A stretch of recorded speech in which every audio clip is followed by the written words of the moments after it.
আসসালামু আলাইকুম রহমতুল্লাহ। জনতার খবর চ্যানেল হতে কিছু কথা বলার জন্য একটি ভিডিও বানাতে বসলাম। বিষয়টা হলো ঢাকা সিটি নির্বাচন নিয়ে কিছু কথা বলবো। সম্বোধিত প্রার্থী কে কে হতে পারে, ভিডিওটা লাইক করবেন, সাবস্ক্রাইব করে দিবেন, ফলো রাখেন। যেমন 11 দলীয় জোট জামাত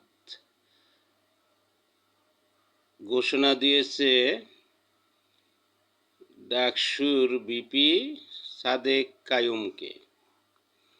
ওদিক দিয়ে এনসিবির কোটাভিত্তিক উপদেষ্টা ছিল আসিফ মাহমুদ সজীব ভুঁইয়া। সেও ঘোষণা দিয়েছে সিটি নির্বাচনের প্রার্থী হতে। কিন্তু কোটাভিত্তিক মন্ত্রী হওয়া আর ভার্সিটিতে ভিপি হওয়া যায় সহজে, কিন্তু নির্বাচনের মাঠে খুবই কঠিন।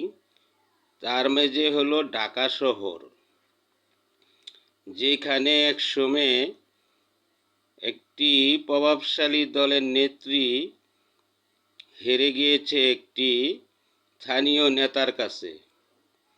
সেই জায়গায় তারা প্রার্থী দিয়ে গবেষণা শুরু করেছে, কিন্তু কাজ হবে না। বিএনপি এখনো প্রার্থী দেয় নাই, কিন্তু দিবে।